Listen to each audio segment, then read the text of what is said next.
Hello, everyone. You're listening to Turning the Page podcast with Jer and Jel. We will be sharing stories from our life experiences in hopes of providing you with entertainment, encouragement, inspiration, and invoking thoughts on topics we all think about with transparency and rawness. So turn your volume up and let's get started.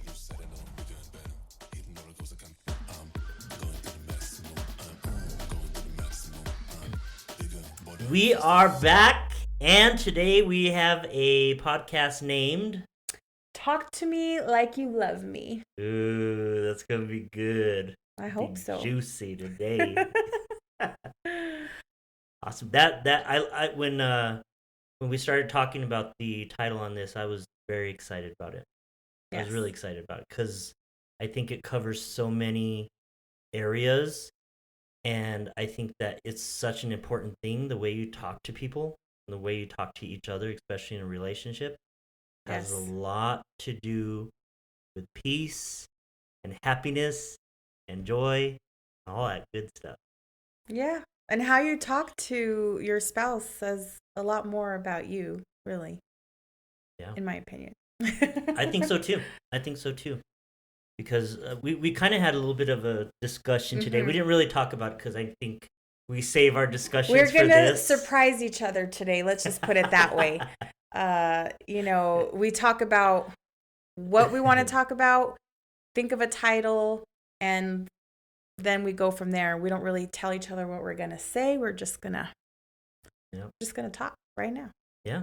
That's what it is. It's a live discussion, so... Yeah.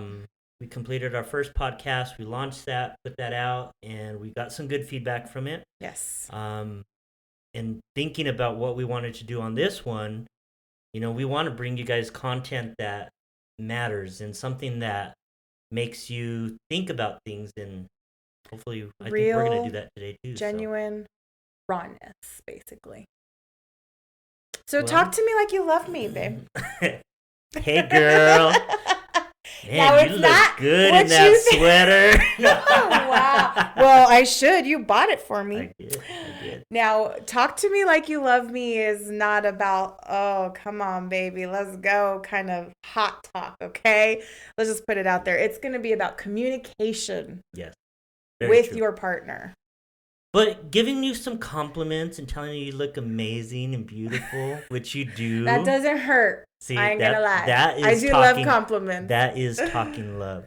Yes. But yes, communication is very important. Openness is very important. There's a couple things I know that we're gonna hit. Mm-hmm. But one of the things that I was sharing today that I kind of talked to my beautiful wife about, that's looking fine over here. Stop it. I really believe that communication is key in relationship, okay? So what does that mean? Well, if communication is lost and you lose communication, then I think the way I told you is you lose vulnerability. Oh, you close the door to vulnerability. Mm-hmm. Once vulnerability is not available and it's not in your vocabulary or your relationship, then you start keeping things from each other, and I think that has a big play off of how you act with each other and react with each other. Yeah. So that's a little bit of what I was saying, but I think communication keeps the door open. Like, one of the things that I think of is I love that we have open communication, that you and I can talk about anything. Mm-hmm. And we've talked about some things that probably aren't very comfortable topics to talk about at times. Yeah. And I think part of it, I don't recall being in a relationship where I could feel like I could share that. So when we were dating, I was very open with you. Oh, yeah. Why do you say it like that? What's that? Because Oh yeah. Well, because I remember those like beginning text messages. Like I had never dated someone who texts so much. Like, you can go like paragraphs of text, and I'm like, whoa, whoa, whoa. I mean, I like it. Don't get me wrong.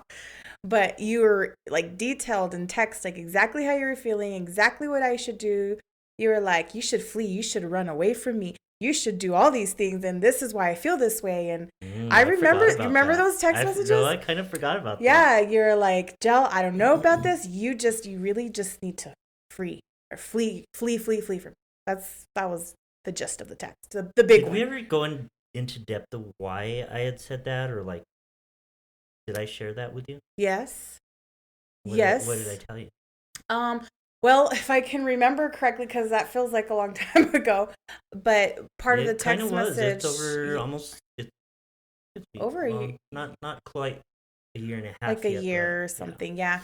So, part of it was just because of your failed relationships, and you were just like not feeling good about yourself or worthy. Like, you're like, no, you don't want me. Like, trust me. You were like, women fall in love with my humor and my goofiness, and then it annoys them later. You don't want that. Da, da, da, da, da. That was one of your reasons, and how you struggled with certain things that you're still working on. I think I still carried this weight of thinking I was a disappointment, or I was a failure. You couldn't do anything right. Yeah, like any relationship I got into, it was either gonna fail or because it was your fault all the time. Very unhealthy. Right. And I don't think I bring unhealthiness to relationships, but for some reason, things would always start out great, and they would be running smoothly, and things would be going well, and then all of a sudden, something would just switch. But the other portion of that is when I told you that you just need to run, you just need to stay away from me. My heart wasn't in the right place at that time. I wasn't dating to find someone. I wasn't dating to like, oh, I'm looking for my next wife. You were dating to have fun. I was. And I was open with you about that too. I mean, I used to share. I know. I remember. I mean, and it's like for me at that time, like I had gone through that phase of dating for fun and dating just to pass time and dating because you're lonely. And I went through that phase after my divorce for like 3 years. So I, after Chris passed, I was like, I didn't want to go back to that. I knew I wanted to be a wife, and I knew that that is what I want to be and need to be. I don't want to date. So I dated with a purpose, which you were the only one I dated after. So, but it's, it was me praying about it and, saying like, hey, let me know, God, if this is right.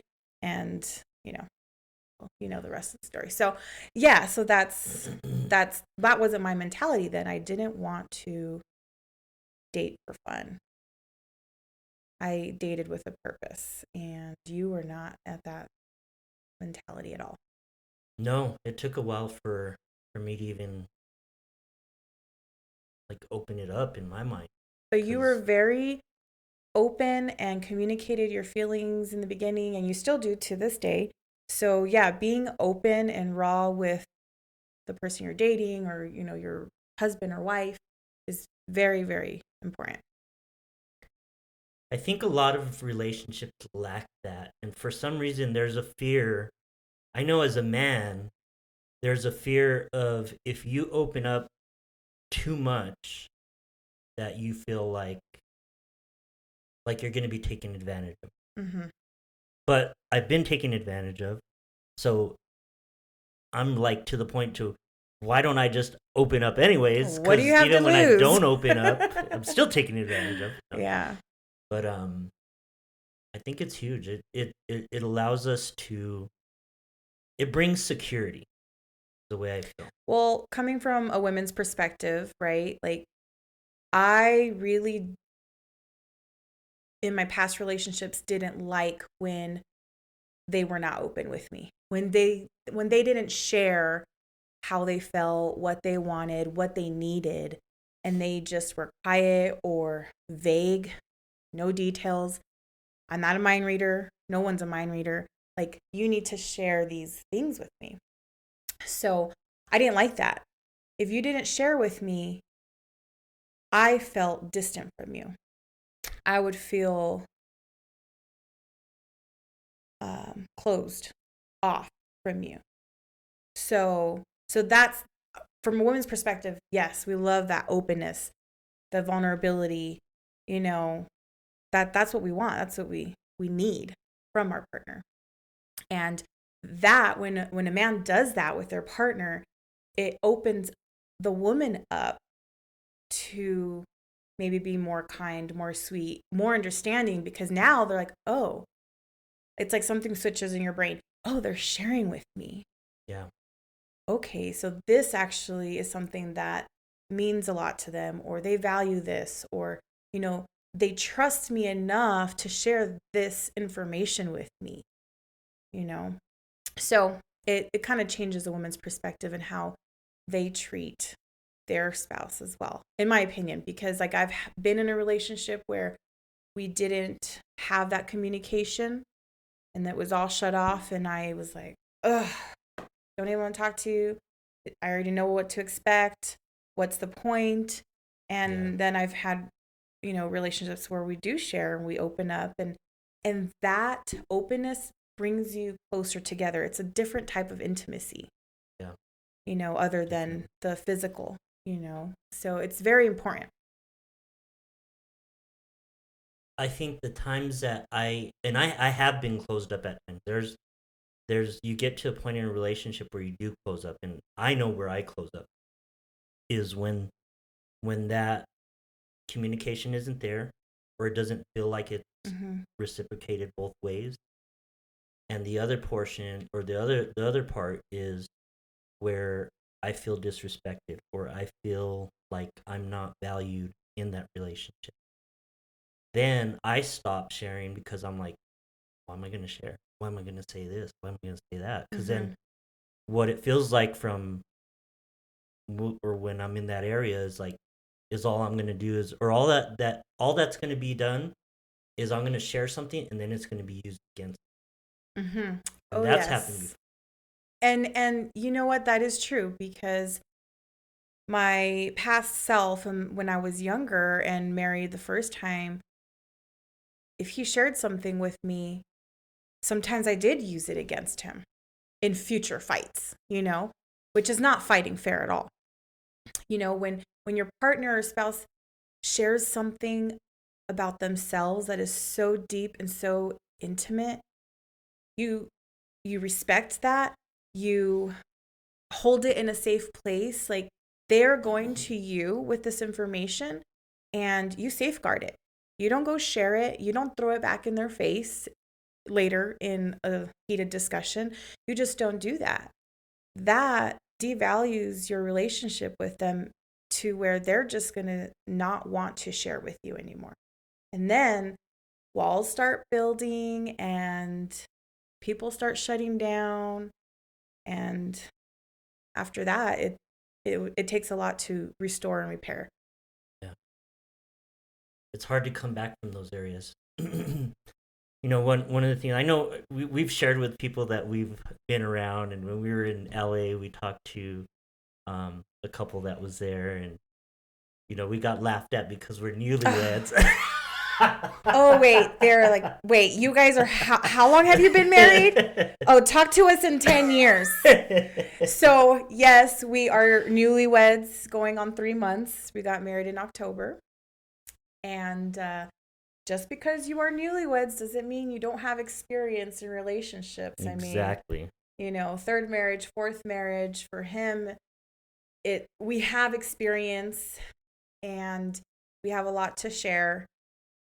So yes, newlyweds, yeah, we're still, I guess, in that love phase, the lovey-dovey phase. We have yet to have our first fight. I don't know when our first fight will happen. I'm still waiting for it. I'm waiting for it. I'm putting bets on this that she's going to be the first one that gets upset with me. I'm just waiting. I'm like, going to happen. I mean, I have gotten irritated. Well, yeah. I've gotten irritated with you too. Yeah. But like a full-on fight or heated disagreement, not yet. not yet. And I'm not sure why. I mean, we've been dating. We dated for a year and then got married. So we've been actually a year and 3 months almost, right? So I feel like most couples a year and 3 months in have already at least fought one. Well, we've lived together now for, what long is it? I don't know. Well, since we got married, but yes. Anyways, it's been like we've had the opportunity to go through everything, because since we are open, since we are ourselves, we're not trying to be someone else around each other. And the thing that I really love about our relationship is we've never tried to be anybody else except for us. And we've been able to accept each other for us. You know, when we have good days, when we have bad days, you know, we've had a couple bad days last week, you know, where whether it was work related or something that happened outside of work, but we don't, I think one of the great things and where we talk love is we don't take that out on each other. Mm-hmm. So if I have a bad day, I might come home and just be like, oh man, I had a rough day. That has happened quite often. I think last week I was like pretty quiet. I didn't really talk a whole lot. I just wanted to sit there. I didn't feel like doing much. And just the other day this week too. Was it this week? Was it? Okay. Yeah, and that's what I'm thinking of, I think. So we're on the couch. We're, you know, you had just gotten home, very long, hard day at work. And I'm used to like chipper, joyful, goofy Jeremy when he gets home, you know? And it wasn't like that. We're sitting down, you're decompressing, you're eating dinner, and you're just quiet, and your whole demeanor is just, you just looked exhausted. And I looked at you, and I looked at the TV, I looked back at you, and I asked you, are you okay? Yeah. A couple times, because I never believed the first answer, ever. So I asked you, you're like, yeah, I'm fine. I'm like, okay. And then I looked at you again, looked at the TV, looked at you again. Are you sure you're okay? And you're like, well, I had a long day, hard day at work. I was like, oh, okay. So you're just in decompressing mode right now. You're like, I need time to decompress and relax. And you're like, yeah. I was like, okay. So now I know when you get like that, it's not because of anything I did or because of anything I said. It was you need that time to decompress because of your day. Through that, do you know the way that you spoke to me like you loved me? No, what do you mean? So at that moment when I got home, I was irritated with work because I had some things that happened and I was over it. I was frustrated. And so I got home, I get here, and you knew that I was having a bad day. You knew that I was upset. You knew that I was going through like, oh, I just want to relax and I just want to breathe and just be at home. Because this is my peace. When I'm at home, this is where like, oh my gosh, I just, zone. Yeah, it is a very safe zone.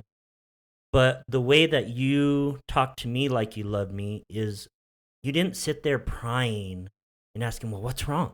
Well, why are you mad? Or why are you upset? Why don't you talk to me? And why don't you do this? Well, you're not saying anything. Did I do something wrong? You asked me once, I think, are you mad at me? And I said, no, babe. I said, I'm not mad at you.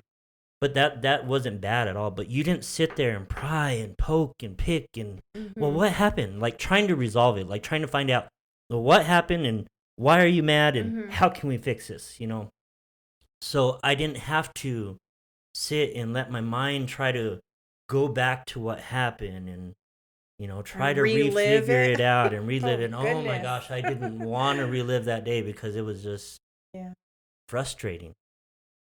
But I think over the years I've learned if he wants to share with me, he will. Because I used to be that pushy person. Like, so what happened? And I want the details. Oh, okay. And what was her name? And what time did this happen? I used to be that person, but now that in itself is a lot of work, actually, for me. You got to dig. So, you got to pry it out of them. I'm just like, okay, well, share when you're ready. Share if you want to. If it Yeah. doesn't affect me in our relationship, I probably don't even need to know. You know? So yeah, I guess that would be an example of kind of reading your partner, seeing where they're at, asking those questions. And if you don't understand a response that is given to you, ask more questions. Yeah. You know, there's this thing called open-ended questions. They're awesome. You know, you ask a question that is open-ended that they can't answer with one word, and it just opens up like you won't believe. Okay, so use that. Ask to understand, and I mean it's a miracle. But the answers you might get, sometimes they might not say anything. They might be quiet. They might have to think. Give them that time and that space to think. Maybe they're not ready to respond. You know, have some patience with them. Maybe they're collecting their thoughts. And that's very important. You know, I kind of, as you say that, yeah, I kind of go back to, there's a meme that I see where it talks about like the difference from men and the difference from women. And you look at the way a man's head or brain is wired, and it's literally like this wire to the computer, right? But then you look at a woman's brain, it's like this wire, that wire, this wire. There's like 10 more wires back here. You got these wires to these lights. You got wires going into the extension cord. You got, you know, and as a man, we tend to think simple, I don't want to say logic because you women one think way, logically. one direction. It is. Where our direction's like everywhere. A lot of times whenever you do ask questions, like this is what it was. It wasn't anything in depth. Like I don't need to answer this, and this, and this. But yes. Yeah. Yeah. So, you know, ask to understand. So you talk about a open-ended question. Maybe someone's listening and saying, well, what's an open-ended question? What does that mean? I'm sure. Well, for example, if you tell me, oh, I had a hard day at work, and I say, oh, I'm sorry, babe, that you had a hard day. What was hard about it? Yep. What was hard about it? Perfect. That's not something you can answer with yes, no, maybe, or just a single word. You have to actually use sentences to respond. Yeah. So just asking questions that are open-ended will get you a lot. And she does that quite a bit. Well, quite often. I do like to say I am a professional question asker. Well, that's where your degree is in, a lot of that. So yes. Oh no. So yeah. So don't understand. Well, don't just shut down. Ask. Yeah.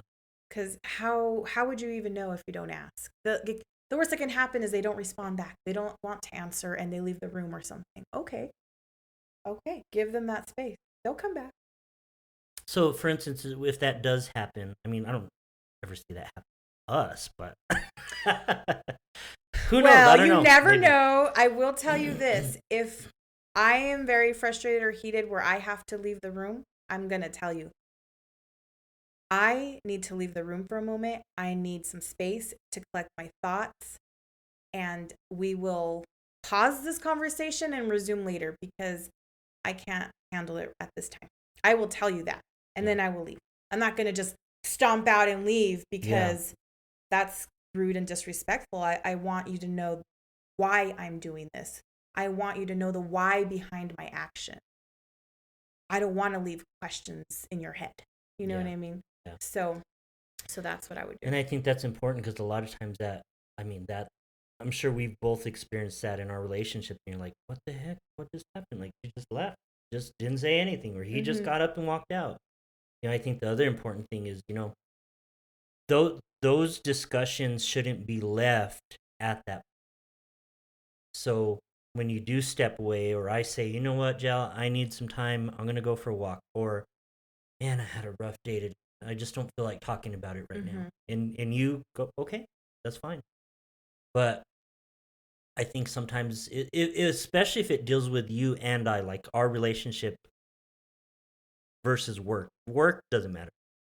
But when we go through something in our relationship and I irritated you, I made you upset, we get to that point to where we're not discussing it, Okay, but we step away. I think we should come back and talk about that. And I think it's important to do that because you don't leave anything unresolved. Right. You don't leave anything for assumption, or you don't leave anything for someone to start, well, he did this because that, or she did that because this. Kind of go from there. So an example that comes to mind just with you saying that is one day we were in the kitchen, and I'm a little bit of a clean freak, okay? I like things clean, organized, in order. And you have a tendency of cooking, and you will wash the dishes and put all the stuff away, but you won't wipe down the counters. You won't clean the stove, and you just leave all the stove top and the counters and the microwave above the stove all greasy, okay? So when I want to cook something next, it's a pigsty, the next time, you're like, oh my gosh, I can't cook like that. It's like, it's too greasy and oily and dirty. So, and you had done that a few times. So I remember one time specifically in the kitchen, I responded because you had just finished, putting your dishes away and cleaning. And I said, you know what, babe? Thank you for washing your dishes and cleaning up your mess. And actually that time, because I had already shared previously that I wanted you to clean the stove too. Because it's about communicating your wants and your needs to your partner. And this is something as small as cleaning, right? My cleaning preference, right? It's my preference. It might not be your preference, but it's my preference. It is hers. It's not mine. So I said, I really appreciate you cleaning after you cooked. Next time, can you please use this product and this wipe? Or, I'm giving you detailed specifics on how I like it done. So yes, you did it, and I showed gratitude and I was appreciative, and I thanked you for it. And then I said, next time, do you think you could do it like this?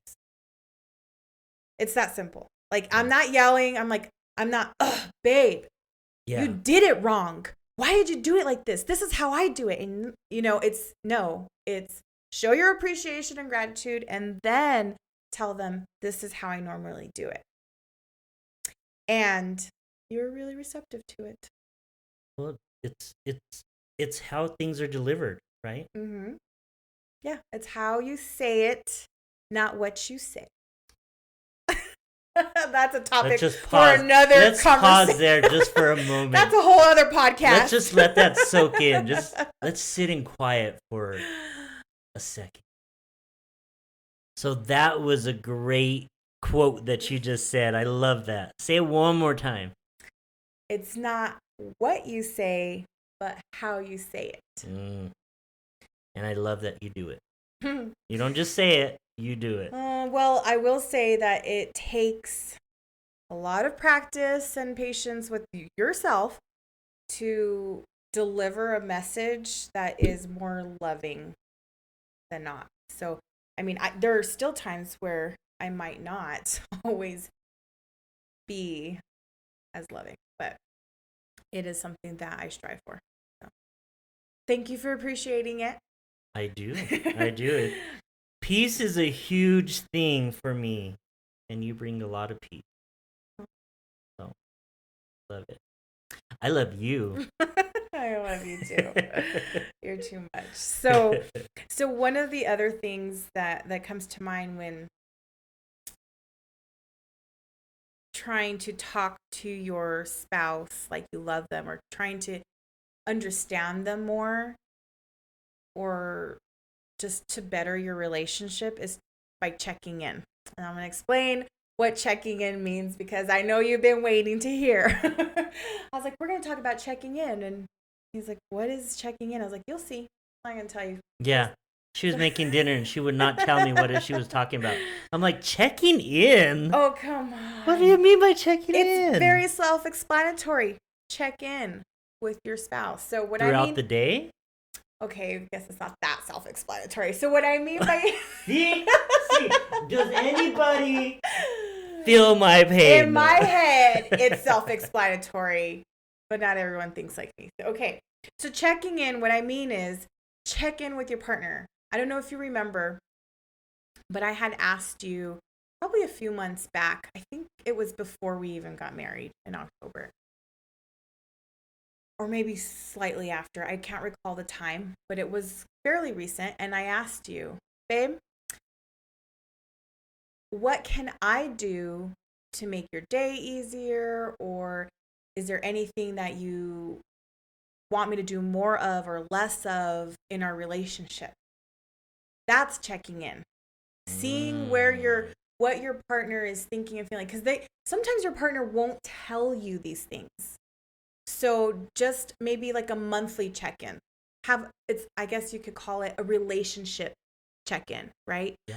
Sit down, you can schedule it. I'm a big scheduler. You don't have to schedule it, but you schedule a time, a place, It doesn't have to be at home. Go to a coffee shop.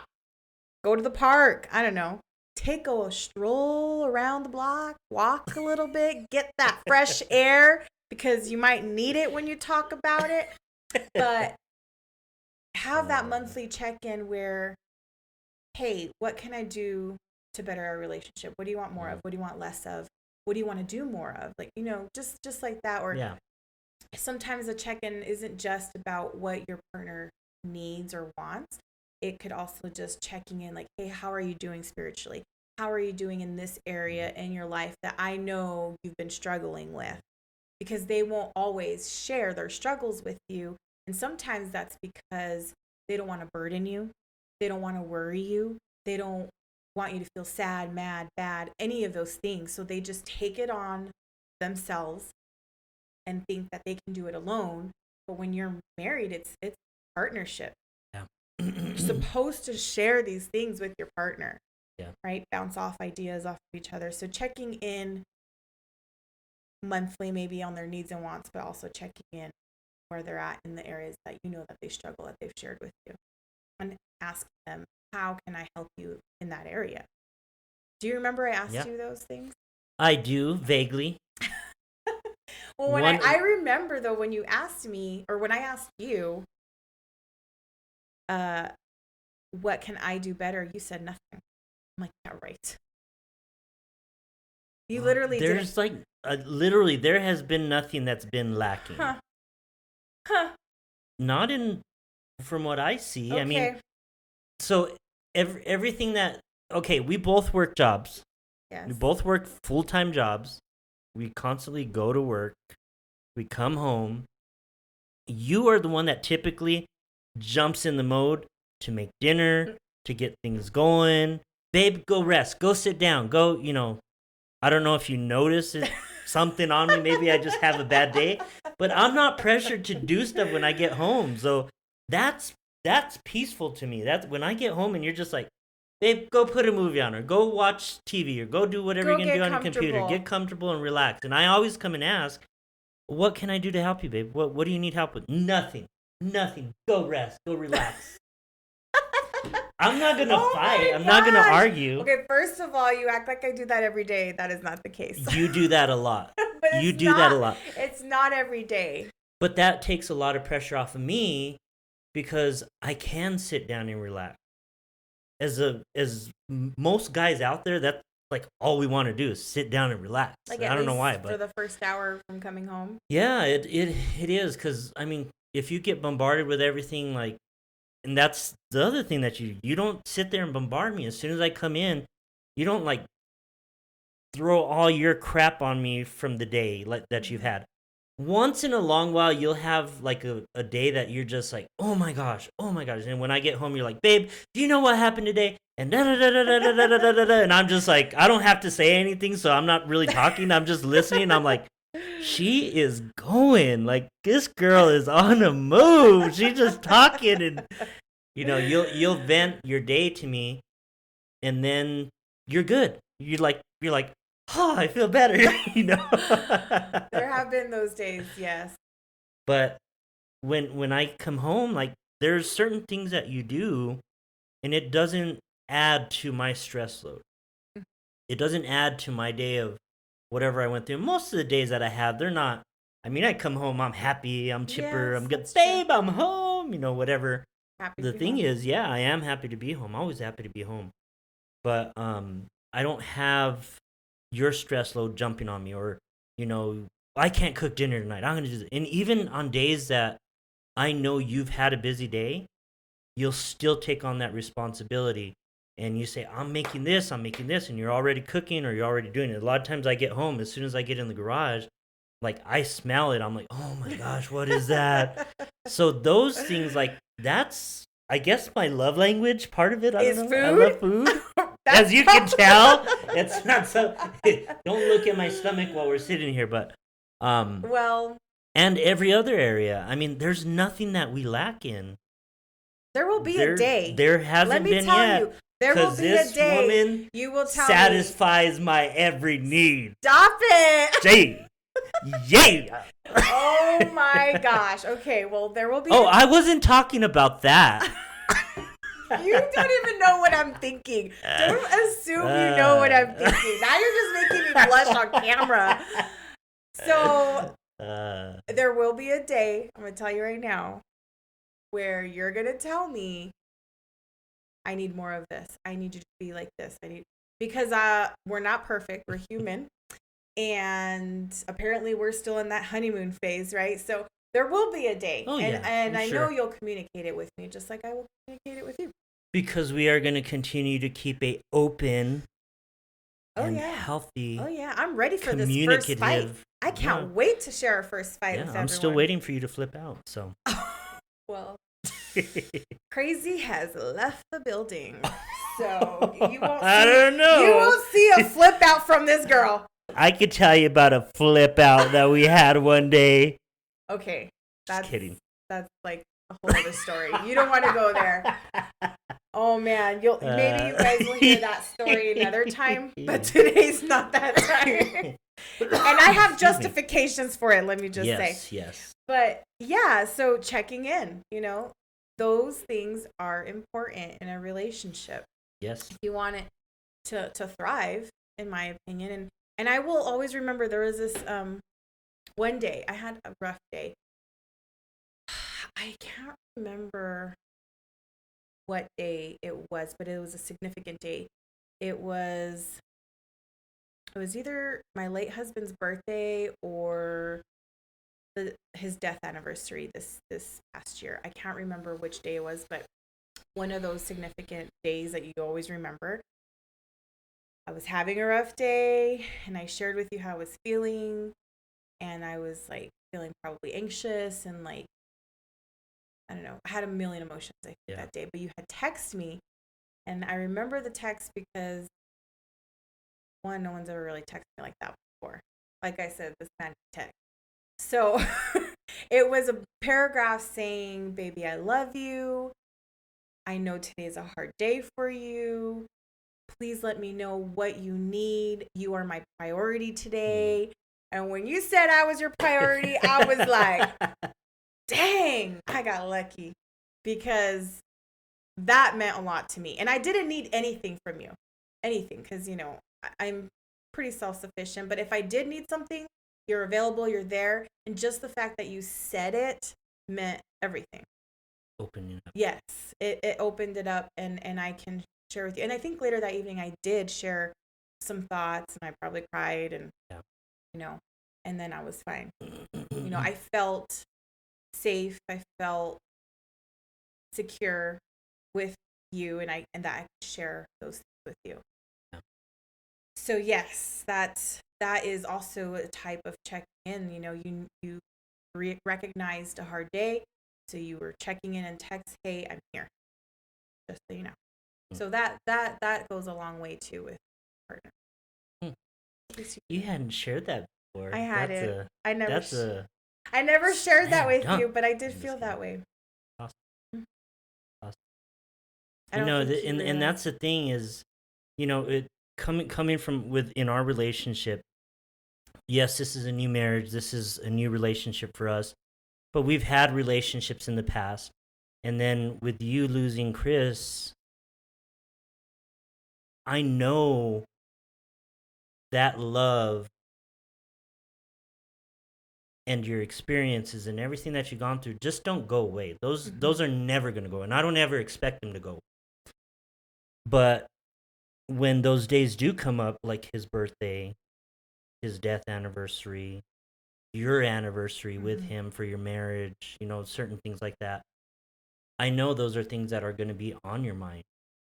And those are things that I feel I can't bring comfort to, but I can be supportive to you in that area, because I love you, because I know that your love for him doesn't just vanish. With some people believe that. They think, oh, well, she moved on to a new marriage and she just got married and she moved on with her life, which you have not moved on with your life.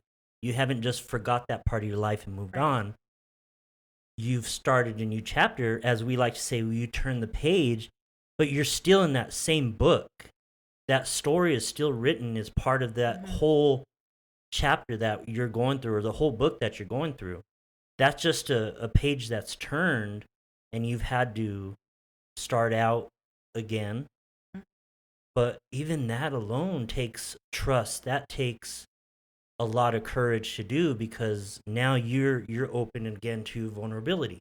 You're open to being hurt. You're open to being, I don't know. There's always risk. Yeah. In love. Well, and that's what I was going to say is risk. You're open to that risk, but it's important that I be there for you, just in support. I know I can't bring anything to you. I can't be like, oh, don't be mad, or don't be sad. You're gonna be okay. Tomorrow's a better day. That's not true, because that was a deep love feeling that you had in a relationship that you came out of, that I am reaping so many rewards of that, because you're in a whole different place than where you were, years ago, or even a year ago. So I'm proud of you, and I love that you trust me with that, because I know that's the.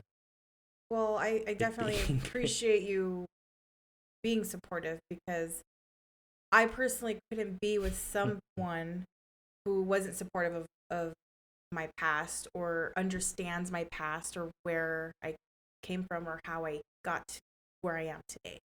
It's hard to be in a relationship in general, so to have that support makes it a lot easier and special too, so You're welcome. One of the other things that I think of as we're talking about this is, you bring a peace at home. And I don't want to say that's your job, but as a woman and as my wife, you set the tone in this whole home, in this whole house. So when I come home, you are peace. Home is a place of peace. And a lot of times, men and women kind of mix those things up to where they're like, let me not say it that way, but so you bring a peace to the home. My job is to bring peace to you, in a sense. So the way I treat you, the way I respond to you, the way I speak to you, the way I do things, the way I serve you in certain areas. If I wasn't doing those things and I was neglecting you in so many different areas, not being a support to you, not loving you the way I should, not being vulnerable, I think that's what puts you in the place to where you wouldn't walk in the way that you are. Because if I wasn't doing certain things, then I don't think I would be getting the peace that you bring. No, you would not. I'm just kidding. No, I think that makes a lot of sense. Sorry, I slurped my water. I really believe. On purpose. I know you did. I really believe that when a husband meets his wife's needs, that the wife then has enough energy and wants to meet his needs. Like, you're supposed to put your partner before yourself. Give 100%. If you do that, they will reciprocate. That's how it works. Like, yes, if you were doing less, I probably would be doing less as well. But no, you're way up here, up top, like Mount Everest. So, oh no, don't even say so. One day recently, I came home, and guess what? You had the iRobot cleaning the floor. You were putting away clean dishes. You had a load in the laundry. I mean, you were like getting stuff done that you knew I had to get done. I probably mentioned, oh, I need to do this. I need to do laundry. And so I got home and it was already getting done. You said it, but then I saw it. Like, I seen the overwhelmed look on your face that morning when you were getting ready to take Carter. Like, there's days, so she wakes up earlier than she goes to bed later than I do, and she wakes up earlier than I do. Yeah. But when she wakes up in the morning, she's usually like, it's a good morning. You know, she's doing her makeup. Good morning, babe. And I'm walking in the shower going, no. But you are typically upbeat and ready to go. And that morning, I remember her just like she wasn't herself. When she went into the kitchen, I think I walked in after she was already in there. And just the way she would look at like, oh, the dishes, like she saw the dishes and then she was the floor. Like she won't, when she walks on the floor and it's dirty, she walks a certain way where her toes kind of, her toes, she doesn't let like part of her toes hit the ground. So sometimes I'm like, what is she trying to hold on to? But let you have a second there. You don't want to make a mess in here. Yeah. That's going to be a real... You're crying. Look at you crying. But anyways, so besides the point of her bear clawing the floor and walking through, not wanting to step on dirt... I had no idea. You noticed. I know. I notice a lot of things you don't notice. I do walk differently. I didn't know you noticed that. Oh my gosh, like it made me cry. But anyways, I saw that and I seen the overwhelmness that she had, and I was like, oh, shoot. You know, and I'll tell you, straight off the bat, I am not the cleanest person, as you could tell. She even said about me cooking. Yes, I love cooking eggs. I love cooking steaks. I love cooking chorizo and all the things that have grease and pop everywhere and splatter. But when I saw that, not only does it make me want to come home and try to do things. So I know for my lunch, I had got off work. And I came home and I was like, cleaned out the robot, started it, let it start going through. And then I had meant to put a load in the morning, but I was running late. So I was like, I'm just going to get home early and I'll put a load of clothes in. Anyways, I got to get quite a bit of things done and my day ended where I was able to end it at home. So, but those things are important. And those are things that I'm not very good at noticing sometimes, like the cleanliness part. Like I notice you, for some reason, there could be a pile of dishes, there could be a pile of clothes, there could be stuff all over the place. I won't notice it. I'll be like, days that, no, like won't. Today, on the couch, I had probably about 10 hangers that had been there probably for 3 days. Yes. I had 2 jackets that were leaning over the couch because I did put clothes away the other day, and there's like 3 unmatching socks. But I didn't put that stuff away. So today she goes, babe, can you do me a huge favor? See these hangers? Can you please put them where they go? Because she is under the impression that everything has a place and every place has a thing or something like that. I don't know. So, there's a place for everything. There is. Everything has a spot. But oh my gosh, I had no idea. I do curl my toes like that when the floor is dirty. I don't like stepping on. I know. Oh, that made me laugh so hard. Thank you. Yeah. The only thing that I don't do, I have done it a couple times, like mop. But Yeah, your standards of mopping is, oh my gosh, know, so much But greater than just- what I would even provide. just- I need to hire a housekeeper to come close to me doing it with someone else and see if I gosh. could get but it done. just you doing those things. Did you see how my face lit up Oh, when yeah. I got home? Yeah, I remember that whole day and night. I'm just saying. I had some great dinner. Yeah, it was good. So yeah, doing things like that for your partner, that's not only speaking my love. Like when you clean, I'm like, ooh, baby. Like I need to watch more YouTube videos on cleaning. I'm like, thank you. I do not have to do that today. Yeah, so that in itself is speaking my love language, and that makes me want to talk to you like I love you. I'm just saying. You know? So yeah. So there we go. That's a pretty important thing to do. Yes. You know? Yes. No, it is. I think when I show that I value you and I show that I love you and I care for you, I think it's by noticing those things. It's things I probably don't want to do, but because of the fact that I love you and I care for you, and I don't want you to have a day where you walk out stressed and knowing that you got to come back home and you've got a busy week, and then you've got to come home and do dishes. You got to come home and do laundry. You got to come home and do vacuuming, and you got to, you know, and that's happened in the beginning where you would, it took me a while to catch on, but yeah. The thing is, when I say, oh, I have to do this, I have to do that, and I'm like saying it out loud, I'm not really saying it for you to do it.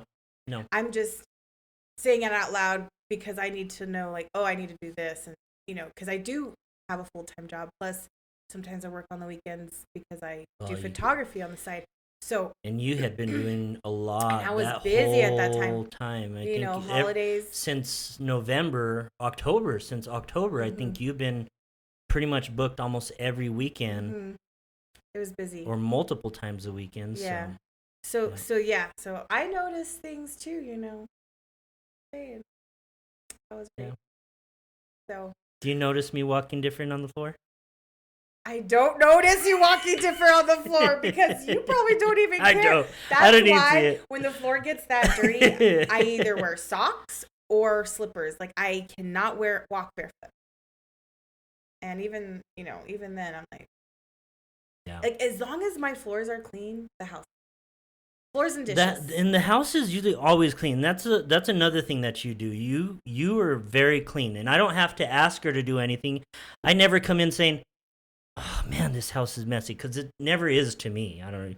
Yeah. When she saw my bedroom when I lived alone, but you know, but we have 2 dogs that bring in dirt, that shed hair, and literally once a week or more, we have to vacuum to get that stuff up and off the floor and give us a chance to walk on a bare, clean floor. So even now, right now, I think it's in the point where it needs to be. It's been probably a good 5 days or so since it's been vacuumed again. So awesome, guys. Well, we had a great day today. I think we had some good laughs. I had some good laugh. Yes, I almost peed my pants. Thank you. And she was not lying. That's a true statement right there. That's why I had to give her a little bit of a pause. If I would have kept going, we'd have had we grab a mop, all that stuff. My goodness. And then I would have been in the cleaning mode again, and I don't want to go there. Very true. So don't forget to like and subscribe. This is Turning the Page with Jer and Jel.